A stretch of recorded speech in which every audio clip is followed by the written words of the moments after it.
కరుణాలయం కరుణాలయం నమామి భగవత్పాదం శంకరం లోకశంకరం శంకరం లోకశంకరం శంకరం శంకరాచార్యం కేశవం బాదరాయణం సూత్రభాష్యకృతౌ వందే భగవంతౌ పునః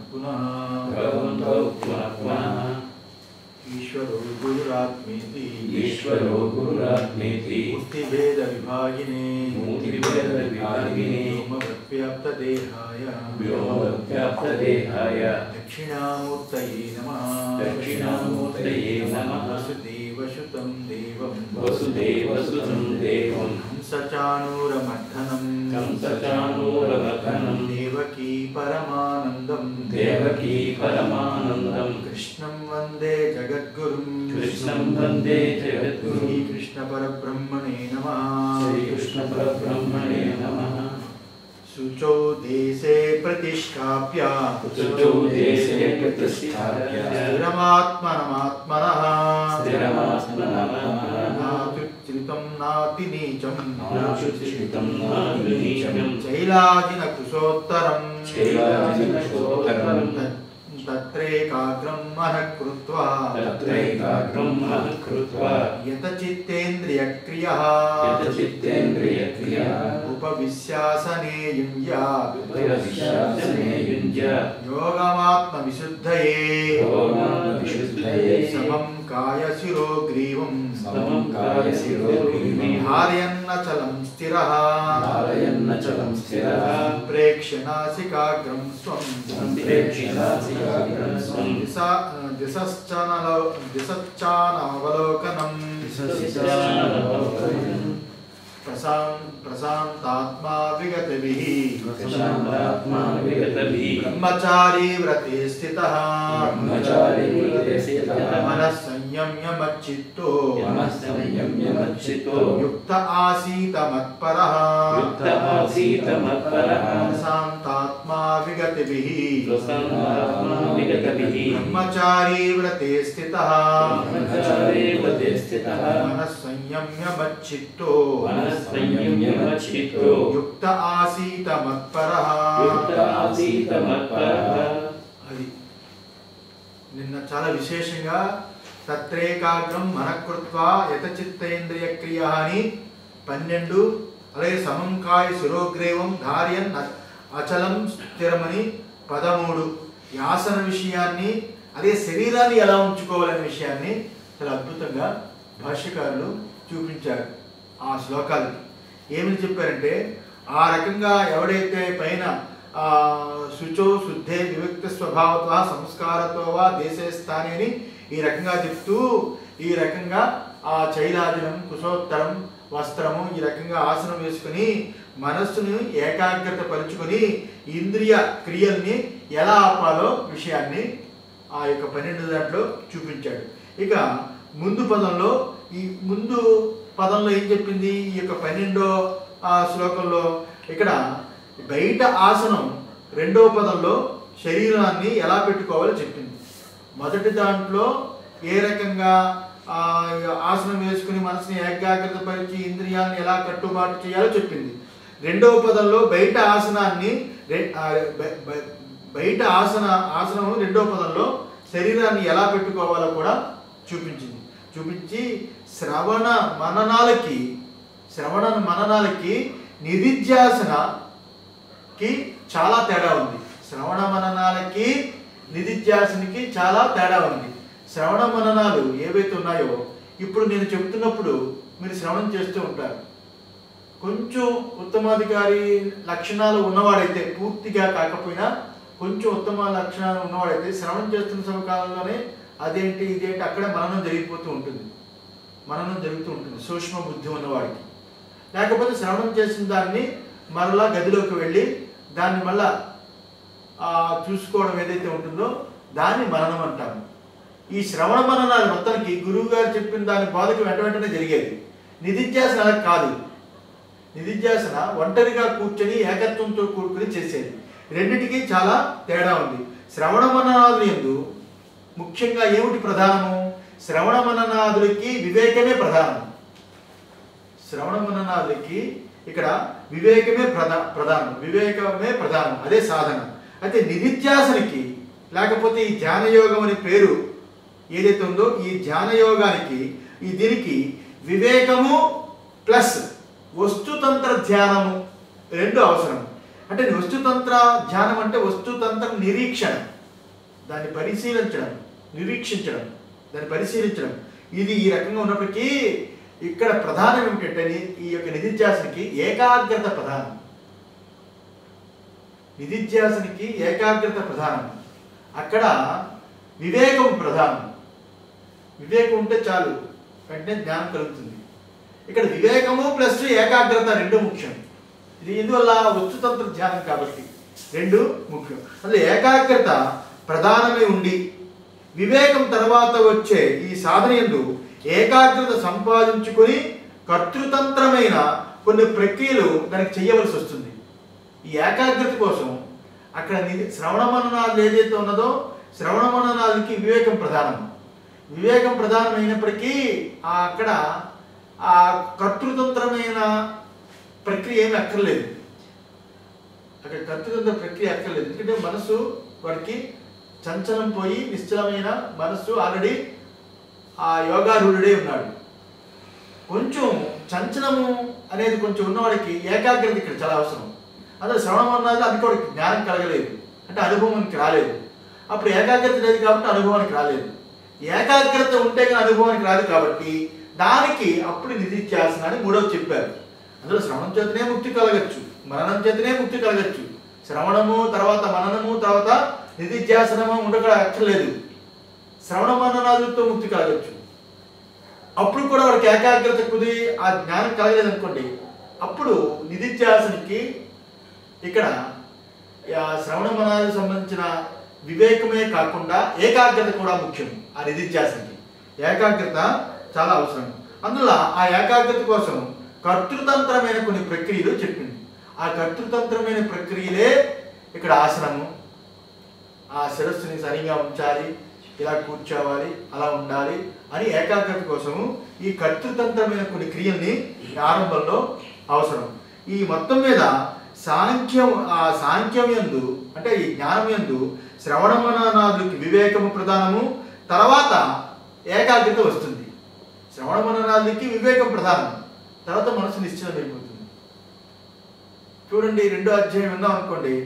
2వ అధ్యాయం అశోచ్యానన్వశోచస్త్వం ప్రజ్ఞావాదాంశ్చ భాషసే అని మొదలుపెట్టాడు.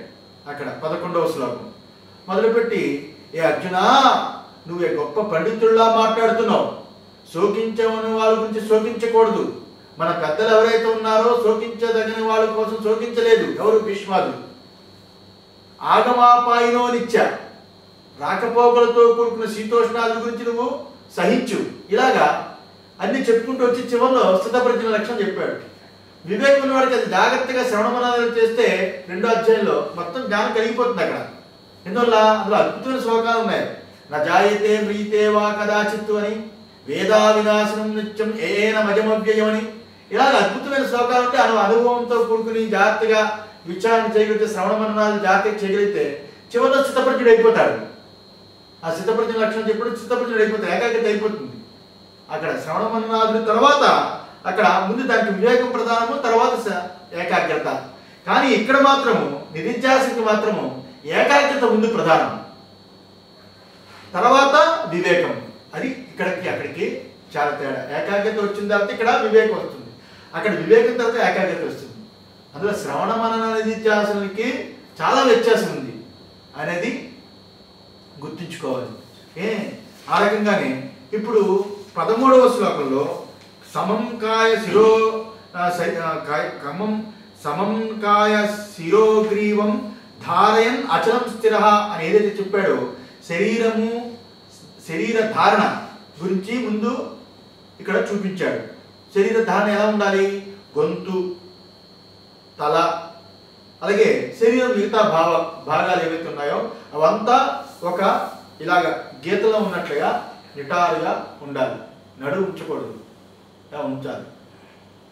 ఎందుకంటే మనసు ఎక్కడికెక్కడ పరిమితాలు పోకుండా ఉండాలి అంటే శరీరాన్ని ఆ యొక్క ఈ 3 కాయము, శరీరము, గొంతు అదే నిటారుగా ఉంచాలి. ఏకాగ్రతకి అది చాలా అవసరం, చాలా అవసరం. ఇది బాహ్యమైంది, అంతరమైనది మనస్సు. బాహ్యానికి అంతరానికి చాలా సంబంధం ఉంటుంది. అందువల్ల ఆ రకంగా ఉంచాలి. యోగం అనేది ఏదైతే ఉన్నదో అదొక విద్య, అంతే కదా. యోగం అనేది ఏదైతే ఉన్నదో అదొక విద్య. మనసు స్వాధీనం చేసుకోవడం కోసం ఆసనము, శరీర ధారణ, అలాగా ఫలానా అంగాలు ఇలా ఉండాలి అనేది అవసరం అని తెలిసి వాటిని శాస్త్రీయంగా మన ఋషులు ఏ రకంగా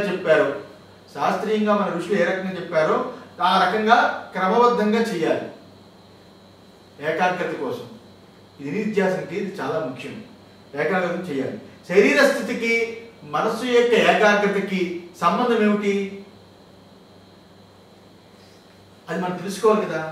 శరీర స్థితికి మనసు యొక్క ఏకాగ్రతకి సంబంధం ఏమిటి? లోకల్లో ఏం చెప్తారు? డబ్బులు సంపాదించే సాధువులు, పెద్ద పెద్ద సైంటిస్టులను పేరు పెట్టుకున్న వాళ్ళు అందరూ ఏం చెప్తారు? నువ్వు పడుకుని జపం చేసినా పర్వాలేదు, కూర్చొని జపం చేసినా పర్వాలేదు, తింటున్న జపం చేసినా పర్వాలేదు, బాత్రూమ్కి వెళ్తూ స్నానం జపం చేసినా పర్వాలేదు, ఎప్పుడు జపం చేసినా పర్వాలేదు, దానికి శుద్ధి అశుద్ధి ఏమి లేదు, ఎలాగున్నా పర్వాలేదు అని చెప్తారు. అవి డబ్బుల కోసం. దానికి ఒక నియమం ఉండాలి. నువ్వు జపం చేసినా, అనుష్ఠానం చేసినా, శ్రవణం చేసిన దాన్ని నిధిధ్యాసనం చెయ్యాలి అన్నా దానికి ఏకాగ్రత కురవాలి. జపం చేస్తే మనకి ఆ సిద్ధి కలుగుతుంది అనేది పొరపాటు. ఆ మంత్ర అధిష్టాన దేవత ఏదైతే ఉందో ఆ మంత్ర అధిష్టాన దేవతని పూర్తిగా ఆ మంత్రంతో విలీనం చెయ్యాలి.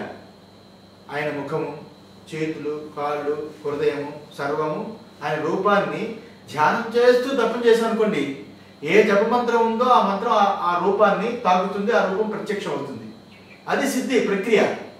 ఆ ప్రక్రియలో కూర్చున్నా పర్వాలేదు, నించున్నా పర్వాలేదు, ఎలా ఉన్నా పర్వాలేదు, అంటే టీవీ చూస్తున్నా పర్వాలేదు, జపం చేస్తుంటే చదువు ఓం ఓం ఓం ఓం ఓం ఓం ఓం ఓం అని ఏదైనా వస్తే ఎమోషన్ చేస్తే ఇలాగే ఓం ఓం అలా చేసినా పర్వాలేదు.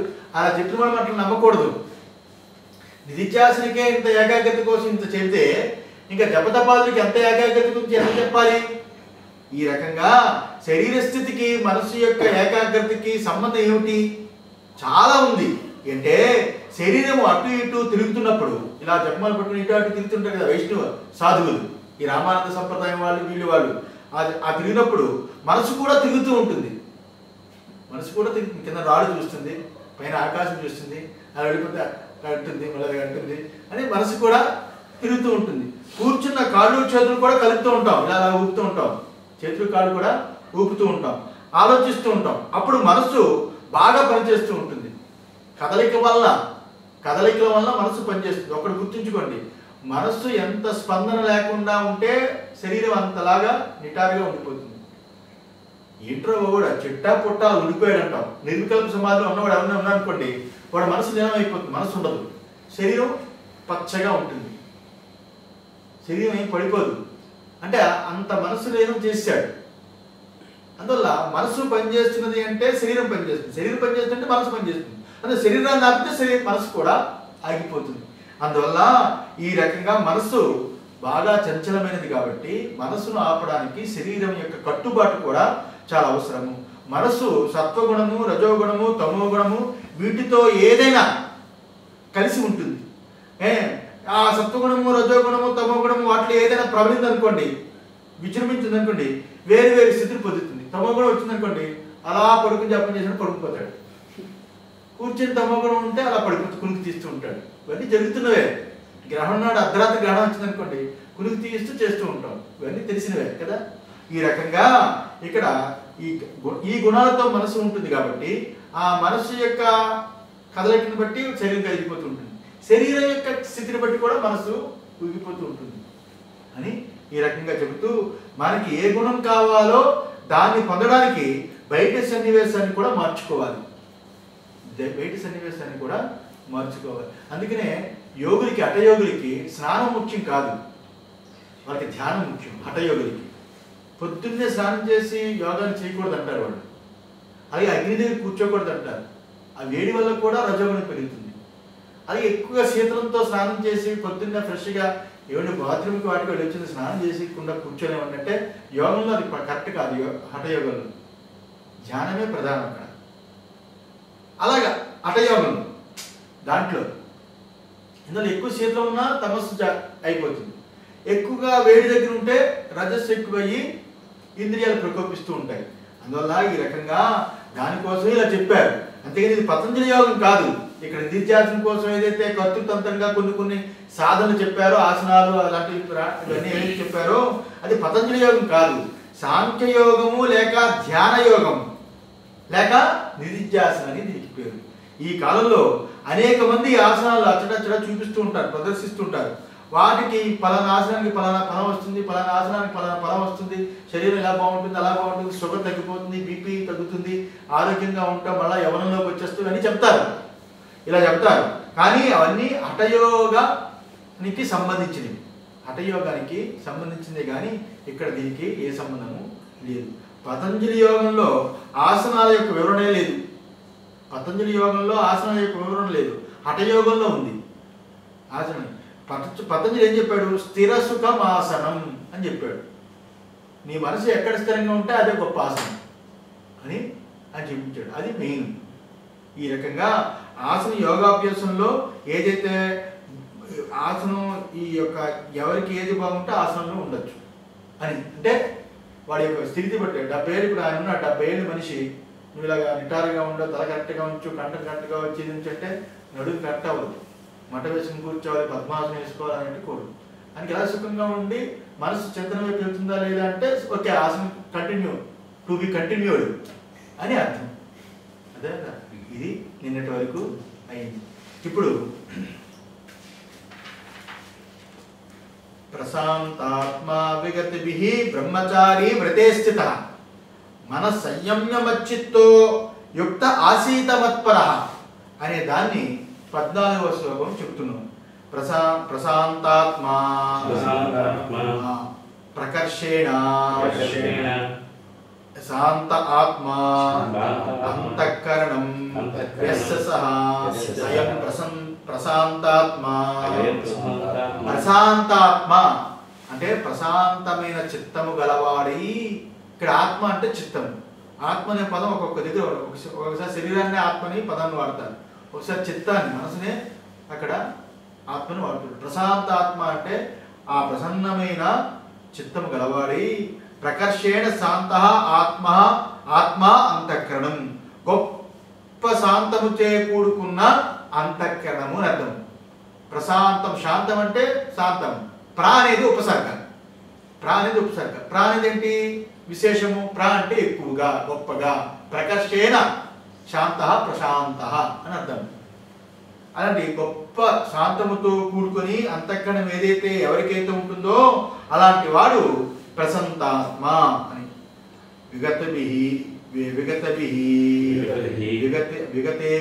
విగతభయో బ్రహ్మచారీ వ్రతే స్థితో బ్రహ్మచారిణః వ్రతం బ్రహ్మచర్యం.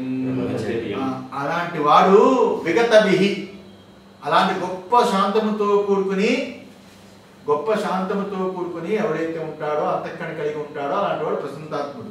విగతభిః అంటే విగత భయోహో భయము పోయినవాడు అని అర్థం. భయము పోయినవాడు ఏమిటి? భయం పోయినవాడై అలాంటి వాడు ఏమిటది? బ్రహ్మచారీ వ్రతే స్థితః అంటే విగతభిః అంటే భయం పోయినవాడై అనేది అంతే అర్థం. రెండోది బ్రహ్మచారి స్థితః అనేది మూడోది. అంటే బ్రహ్మచారిణో వ్రతం బ్రహ్మచర్యం. అసలు మామూలుగా సామాన్యంగా చెప్పేది ఏమిటి? బ్రహ్మచర్య వ్రతం ఏదైతే ఉంటుందో, వ్రతంతో కూడుకుని ఎవడైతే ఉంటాడో వాడు బ్రహ్మచారి అని చెప్పండి. బ్రహ్మచర్యం అనే బ్రహ్మని చరతేతి బ్రహ్మచర్యం. బ్రహ్మయందే చరించేవాడు బ్రహ్మచర్యం, వాడు ఆత్మజ్ఞాని. శ్రీకృష్ణ భగవానుడికి అన్ని పెళ్లిళ్ళైనా అతను జ్ఞానంలో ఉన్నవాడు, అతను బ్రహ్మచారి అని శుకుడే చెప్పాడు. అందులో బ్రహ్మని చరతేతి బ్రహ్మచర్యం అనేది ఒకటి అర్థం. అలాగే బ్రహ్మచర్యం స్త్రీ ఎవరితో సంపర్కం లేకుండా బ్రహ్మచర్య వ్రతాన్ని చూపించేవారు. అది ఇక్కడ బ్రహ్మచారి అనే దాన్ని ఏం చెప్తున్నారు? గురు శుశ్రూష గురు శుశ్రూష భిక్షా భుక్త్యాది భిక్షా తస్మిన్ స్థితః తస్మిన్ స్థితః తదనుష్ఠత తదనుష్ఠత వేద భవేత్ భవేత్ ఇత్యర్థః. ఇత్యర్థః. ఎవడైతే సాధకుడు ఉంటాడో ధ్యానయోగి సాధకుడు కదా ఆరూఢుడు, ఎవడైతే నిధిధ్యాసన చేసే సాధకుడు ఎవడైతే ఉంటాడో అలాంటి వాడు నిధిధ్యాసన చేసేవాడు, వాడికి ఏదైనా సమస్య వచ్చిందనుకోండి, ఏదైనా ఒక విషయం తెలియలేదనుకోండి ఆత్మవిచారంలో, వాడు ఒంటరిగా వాడిని ఏకాగ్రతతో దాని గురించి విచారిస్తున్నప్పుడు, నిరీక్షిస్తున్నప్పుడు, పరీక్షిస్తున్నప్పుడు, తెలియనప్పుడు అప్పుడు గురువు ఉండాలి, గురువుని తెలుసుకోవాలి. అందులో గురువు గారికి సెల్యూట్ కొట్టేసి సన్యాసం తీసుకుని వెళ్ళిపోవడం కాదు, గురువు గారితో ఎప్పుడు కూడా కనెక్షన్ పెట్టుకోవాలి. ఎందువల్ల? అది బ్రహ్మచారి యొక్క ముఖ్య ఉద్దేశం. ఇక్కడ బ్రహ్మచారి అంటే గురు శుశ్రూష చాలా ముఖ్యం. అలాగే భిక్ష భుక్త్యాది భిక్షాన్న భోజనము చాలా ముఖ్యం. అంతేగాని వండుకొని తినకూడదు బ్రహ్మచారి. సన్యాసి ఎలాగో బ్రహ్మచారి కూడా భిక్షాన్నము చాలా ముఖ్యం. భిక్షాన్నము తెచ్చి గురువుగారికి పెట్టి తర్వాత గురు ప్రసాదంగా దాన్ని స్వీకరించాలి. ఇది బ్రహ్మచారి వ్రతం. బ్రహ్మచారి వ్రతే స్థిత, వ్రతస్థితంలో ఉంటాడు. ఈ బ్రహ్మచారి వ్రతస్థితంలో ఉంటాడు. గురు శుశ్రూష భిక్షాన్న భోజనము అలాంటి తస్మిన్ స్థిత, అలాంటి బ్రహ్మచారి వ్రతము గురు శుశ్రూష భిక్షాన్న వ్రతుడై ఆ వ్రతంతో కూడుకుని ఎవడైతే ఉంటాడో అలాంటి దాన్ని బ్రహ్మచారి వ్రతస్థిత అని చెప్పండి. కించ మనః సంయమ్య మనసో వృత్తి ఉపసంహృత్య ఏతత్. ఈ రకంగా కించ అంటే మరియు మనః సంయమ్య మనసును సంయమనం చేసి అంటే మనసుని ఉపశాంతి చేసుకుని నిగ్రహించుకుని అంటే ఊరికే బిగబెట్టుకుని కాదు, ఆ మనసుకి వివేకాన్ని కలిగించి, ఓ పిచ్చి మనసా, అనేక జన్మల నుండి అనేక రకమైన అనుభవాలు పొందావు, సంసారంలో అనేక రుచులు చూసావు, ఆవకాయ ఊరగాయల్లో అనేక రుచులు చూసావు, ప్రాపంచిక విషయాల్లో అనేక రుచులు చూసావు. ఎన్ని రుచులు చూసినా ఊరికే నీకు పెరిగిపోతున్నది సంచితం. అందులో రుచులు వదిలిపెట్టి విషయాలు వదిలిపెట్టి అసలు దానికి రా, నీ స్వరూపమే మారిపోతుంది అని దానికి వివేకం చేత మనసుని దానిని గ్రహించడం ఏదైతే ఉంటుందో వాడు జితేంద్రియుడు. అలాంటి యథచిత్తాత్ముడు. అలాంటి ఏదైతే ఉంటుందో దాన్ని మనస్సంయమ్య అని. మనసో వృత్తి ఉపసంహృత్య ఏతత్తు, మనోవృత్తులు ఉపసంహరించుకోవడం అని అర్థం. అంటే మనస్సులో ఉన్న వాసనలు తొలగించుకోవడం అని అర్థం. మనోవృత్తులు అంటే చిత్తవృత్తులు కాదు, ఇక్కడ చిత్తవృత్తి నిరోధ కాదు, ఇక్కడ ఉపసంహరించుకోవడం, వదులుకోవడం, మనోవృత్తుల్ని వదులుకోవడం అర్థం. అలాంటి మనోవృత్తుల్ని ఎవడైతే వదులుకునే స్థాయి ఉంటుందో అలాంటి వాడు మచ్చిత్త. అలాంటి వాడు మచ్చిత్తుడు అంటే యుక్త సమాహిత సన్ ఆసీత. అలాంటి వాడు యుక్తుడై సమాధానంతో కూడుకున్నవాడే. సమాధానం అంటే సమాధానం చెప్పేవాడు కాదు, ఇక్కడ సమాధానం అంటే స్థిరమైన బుద్ధి కలవాడి, నిశ్చలమైన బుద్ధి కలవాడి. ఆసీత ఉపవిశే, ఆ రకంగా ఉండి కూర్చోవాలి. ఆ రకంగా ఉండి కూర్చోవాలి. దేనికి? నిధిధ్యాసనకి. అంతేగాని ఇవన్నీ తయారు చేసి ఉంటే ఒక అరగంట వచ్చేస్తానని చెప్పి కూర్చోడం కాదు, ఇంకొకటి పని చెప్పి కూర్చోడం కాదు. మనం కూర్చున్న తర్వాత ఇంకో పనికి లేచిపోవని చెప్పి బెల్ల పెట్టుకోవడం కాదు, ఏది కాదు. ముందు వృత్తి ఉండకూడదు, తర్వాత రాబోయే వృత్తిని, భవిష్యత్ వృత్తిని ఊహించకూడదు. అటు ఇటు ఏ వృత్తి లేకుండా సహజంగా మనసుని తయారు చేసుకోవాలి. చేసుకున్నప్పుడు ముందుకు ఎవరికో పని చెప్పామని ఆ తలంపు, తర్వాత ఈ పని చేయాలని ఈ తలంపు,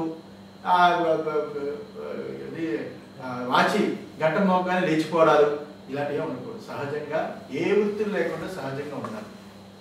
జానేదో అని ఉండాలి, ఏం జరిగితే జరిగింది, సహజంగా ఉండాలి. ఈ రకంగా మచ్చిత్త మత్పరః, ఈ రకం కూర్చోవాలని చెప్తాడు. మత్పరః అహం పరో యస్య సహ అయం మత్పరః. మత్పరుడై ఉండాలి. మత్పరుడై అంటే నేనే పరుణ్ణని ఏదైతే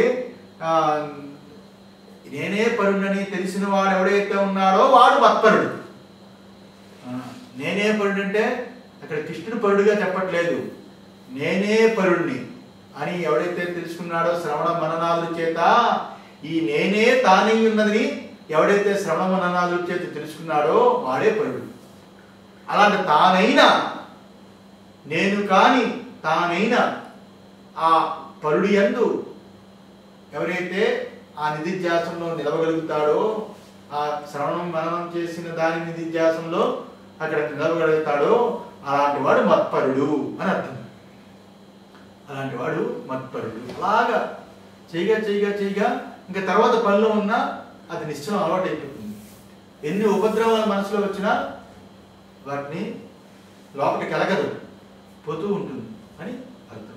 ఈ రకంగా భవతి కశ్చిత్ రాగి స్త్రీ చిత్తు నతు స్త్రియం ఏవ పరత్వేన గృహ్ణాతి కింతరిః రాజానం మహాదేవం వా అయం మచ్చిత్తు మత్పరః చ. దానికి భాష్యకారులు వివరణ కూడా ఇస్తున్నారు. లోకంలో భవతి కశ్చిత్తు రాగి, ఒకానొకడు రాగి అంటే రాగం ఉన్నవాడు, రాగి అంటే రాగం ఉన్నవాడు అంతే కదా. విరాగి అంటే రాగం లేనివాడు, వైరాగ్యం ఉన్నవాడు. రాగి అంటే అభిమానం ఉన్నవాడు, అభిమానం ఉన్నవాడు రాగి. ఒకానొక రాగి స్త్రీ చిత్తు నతు స్త్రియం, స్త్రీ చిత్తుడే ఉంటాడు. ఒకానొక రాగి ఒక రకమైన అభిమాని స్త్రీ మీద వ్యామోహంతో కూడుకుని ఉంటాడు, స్త్రీ మీద వ్యామోహంతో ఉంటాడు. ఉన్నంత మాత్రాన పరత్వేన గృహ్ణాతి, ఆ ఉన్నంత మాత్రాన ఆ స్త్రీయే పరము, ఆ స్త్రీయే పరము అని అలా గ్రహించడు. స్త్రీ మీద వేరే కోరికలతో ఉంటాడు కానీ ఈ స్త్రీయే సర్వం అని ఉండడు కదా. వాడికి ఏముంటుంది సర్వం అని? కింతరిహి, మరేముంటుంది వాడికి? ఏది సర్వం ఉంటుంది? రాజానం మహాదేవం, ఆ మహారాజు గారు, ప్రధానమంత్రి గారో ముఖ్యమంత్రి గారో ఆయన గొప్పవాడని అనుకుంటాడు. మామూలు వాడైతే, కొంచెం అనుష్ఠానం ఉన్నవాడైతే మహాదేవుడు పరమేశ్వరుడే గొప్పవాడు, ఆయనే పరుడు అనుకుంటాడు. కానీ స్త్రీ మీద రాగం ఉన్నంత మాత్రాన స్త్రీవే పరుడు అని అనుకోడు కదా. స్త్రీ ఇది లౌకికమైన శరీరానికి సంబంధించింది. కానీ ఓవరాల్గా వాడు ఆలోచిస్తాడు, ఎవడు పరుడు అంటే ముఖ్యమంత్రి ప్రధానమంత్రి, మామూలు సామాన్యుడైతే, కొంచెం దైవభక్తిని వాడైతే మహాదేవుడు పరమేశ్వరుడు ఆయనే పరుడు అన్నిటికీను. ఈ రాగాన్ని ఆయనే పోగొట్టుకోవాలని దండం పెట్టుకుంటాడు. అందుకని ఈ స్త్రీ అంతా సర్వం అనుకోడు కదా, అనుకోడు కదా. ఆ రకంగా అయంతు మచ్చిత్తో మత్పర, ఆ రకంగా వీటన్నిటికంటే మహాదేవుడు కానీ వీటన్నిటికంటే వాడే ఎక్కువని భావిస్తాడు స్త్రీ ఇవన్నిటికంటే. అలాగా ఆ యోగి మాత్రం అలా కాకుండా, ఆ యోగి మాత్రం అలా కాకుండా నాయందే చిత్తం కలవాడు అంటే ఇక్కడ అర్థం ఏమిటి? నాయందే చిత్తం కలవాడు అంటే ఎక్కువగా చిత్తం కలవాడై ఉంటాడు. అంటే వాడికి రాజు లేదు, మహాదేవుడు లేదు, స్త్రీలు ఏమీ లేదు విషయం. వాడికి ఒకటే విషయం, తాను తప్ప రెండోది లేదు. అద్వితీయం బ్రహ్మ, అహం బ్రహ్మాస్మి అనే విషయమే తానే ఇక్కడ స్వరూపమైన, తనకంటా రెండవ వస్తువుకి లేదు అని ఇక్కడ చెప్తాడు. అక్కడ మెచ్చిత్త అనే దానికి పరుడు పరమని అక్కడ చూపించాడు. ఇక్కడ ధ్యానయోగికి తానే ఆత్మ, ఈ ఆత్మయే బ్రహ్మము అనే దాని మీదే మత్పరుడై ఉంటాడు అని అర్థం. అథ ఇదానీ యోగఫలం ఉచ్యతే. ఏమంటే ఇంత కష్టపడుతున్నారు కదా, ఇంత ధ్యానయోగి ఇంత దీనిగా చేస్తున్నాడు, జీవితాన్ని అంకితం చేసి భగవంతుడిచ్చిన ఈ జీవితాన్ని ప్రకృతితో తాదాత్మ్యం చెంది ప్రకృతితో ఆనందం పొందకుండా ప్రకృతిని వదిలిపెట్టి, ప్రకృతికి సంబంధించిన వికృతిని వదిలిపెట్టి, శర్వాన్ని వదిలిపెట్టి ఈ శరీరాన్ని, ఈ యొక్క జన్మని వ్యర్థం చేసుకుని అందులో ఉండాలా? దానివల్ల ఏం ఫలం? ఇదైతే గుణ ఫలం. ప్రకృతి అయితే ఎంజాయ్మెంట్ దొరుకుతుంది, ఆనందం దొరుకుతుంది, ఇక్కడే అనుభవానికి పొందుతాం, హ్యాపీగా ఉంటుంది, మళ్ళా సంపాదిస్తాం, మళ్ళా ప్రకృతిలో ఆనందం పొందుతాం. కానీ ఇక్కడ ఏం ఆనందం, ఏమొస్తుంది ఫలము?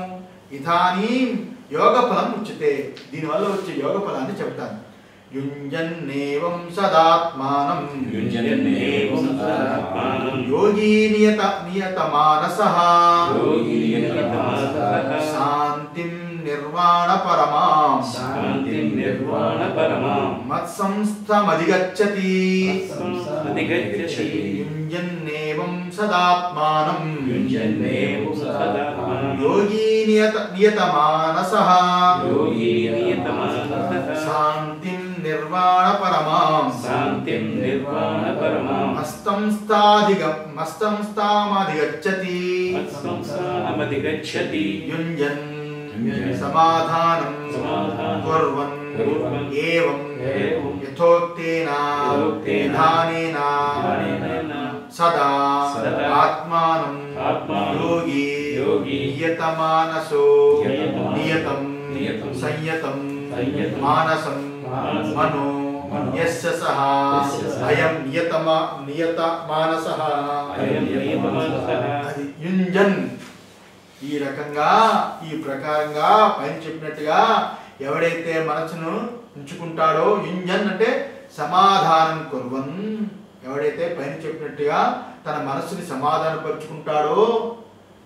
సమాధానపరుచుకుంటాడో ఏవం యథోక్తేన విధానేన ఏ రకంగా ఈ 3 శ్లోకాల్లో ఏ రకంగా చెప్పామో ఆ రకంగా ఉండి ఆ రకంగా ఆ నిధిధ్యాసన ఆ పరుడైన అలాంటి వాడు ఏ రకంగా ఆ మనస్సును ఉన్నవాడు అలాంటి వాడు అని అర్థం. అలాంటి వాడు సదా ఆత్మానం యోగి నియత మానస. అలాంటి వాడు ఎవడైతే ఉన్నాడో అలాంటి వాడు నియత మానసుడు. నియత మానసుడు అంటే ఏమిటి? నియతం సంయతం మానసం మనోయస్స సహ అయం నియత మానస.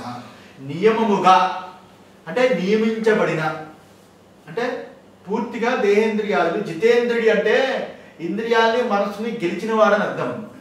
అణిచినవాడని కాదు.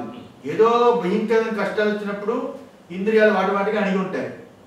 లేకపోతే వాడు పని కావాలనుకున్నప్పుడు ఇంద్రియాలను అణుకుంచుకొని వాడు పని జరిగే వరకు అలా నెమ్మకి నీరెత్తుగా ఉంటాడు, తర్వాత రెచ్చిపోతాడు. ఇవన్నీ లోకంలో సహజం. అవి వాడికి నియమంలో ఉండాలి. యాక్ట్ చేస్తాడా? మనసు వాడిని నియమంలో పెట్టుకుని యాక్ట్ చేస్తుంది. మనసుకి కావాలి, ఒక బాగా డబ్బు కావాలి, లేకపోతే ఒక టెండర్ కావాలి, ఏదో ఒక టెండర్స్ కావాలి, లేకపోతే ఒక ఏదో రియల్ ఎస్టేట్ వ్యాపారం కావాలి. అప్పుడు కస్టమర్స్ దగ్గర వంగి ఉన్నట్టుగా వాడు ఇంత పెద్ద బొట్టు పెట్టుకుని వంగి ఉన్నట్టుగా వాడు మాట్లాడతాడు. మనసు ఆల్రెడీ ఫిక్స్ అయిపోయింది, వాడి దగ్గర నుంచి డబ్బు లాగేయాలని. అంటే మనసే అక్కడ వాడి నుంచి యాక్ట్ చేస్తుంది. అది నియమం కాదు, నియతం కాదు, అంతే కదా. ఇంకోటి బాగా దెబ్బ తగిలింది అనుకోండి, భయంకరమైన దెబ్బ, అప్పుడు మనసు ఆటోమేటిక్గా అని ఒకసారి వేరేకి వచ్చేస్తుంది. మళ్ళీ తర్వాత ప్రకోపించే ఎవరు చేయలేదు తప్పులు, ఎవరికి లేవు దెబ్బలు అని ఆ దెబ్బల్ని తప్పుల్ని అన్నింటినీ పక్కకు పెట్టి పట్టించుకోకుండా మళ్ళా రఫ్ అయిపోవడం. మనసు ఊరికే తనకి తోవ దొరికితే ఒకలా ఉంటుంది, తోవ దొరకకపోతే అది అడిగినట్టుగానికి మళ్ళా విజృంభిస్తూ ఉంటుంది, మనసు పనిచేసుకుంటూ ఉంటుంది. కానీ జితేంద్రియుడు ఎవరైతే ఉన్నాడో ఇంద్రియాలకి ఆ రకంగా తర్ఫీదు ఉండదు. ఇంద్రియాలు సాధన చేసి ఇంద్రియాలని మనసుని తన అధీనంలో తెచ్చుకుంటాడు. అలాంటి వాడు ఎవడైతే ఉన్నాడో అలాంటి వాడు నియత మానసుడు. అంటే అట్టి యోగి ఎవడైతే ఉన్నాడో నియమింపబడిన మనస్సు కలిగి ఎవరైతే ఉన్నాడో అలాంటి వాడు నియత మానస అని అర్థం. అటువంటి యోగి శాంతిం ఉపరితిం నిర్వాణ పరమాం నిర్వాణం మోక్ష మత్పరమా నిష్ఠా యస్యాః శాంతేః సా నిర్వాణ పరమా తాం నిర్వాణ పరమా. అలాంటి నియత మానసుకుడు ఎవరైతే ఉంటాడో అటువంటి యోగి శాంతిం అంటే ఉపరమితం. అలాంటి వాడు నిర్వాణ పరమాం నిర్వాణ మోక్షం. అలాంటి వాడు శాంతిని పొందుతాడు. శాంతి అంటే ఏమిటి? నిర్వాణ పరమాం, నిర్వాణపరమైన.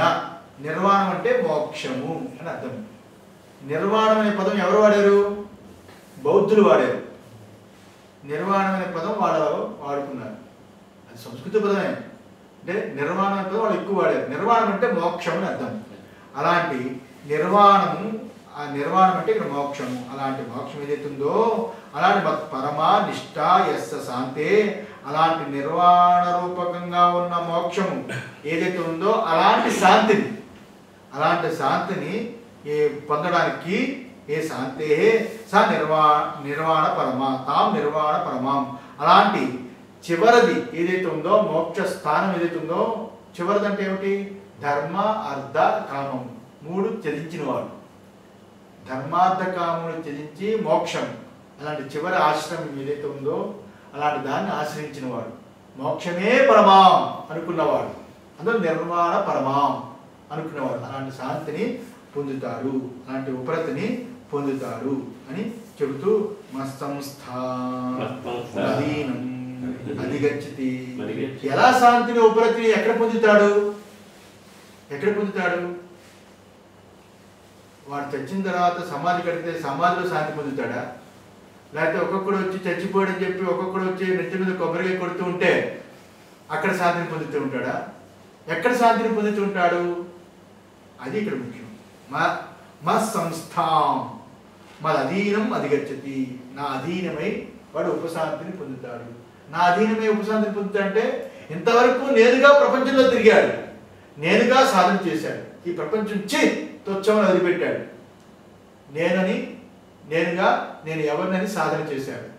సాధన చేయగా ఆ శ్రవణ మననాదుల చేత, గురువు యొక్క బోధ చేత, ఉపదేశం చేత ఆ నేను నిజంగా ఈ ఆత్మ అయి ఉన్నది, తానే ఉన్నది, ఇదే బ్రహ్మమై ఉన్నదని తెలుసుకున్నాడు.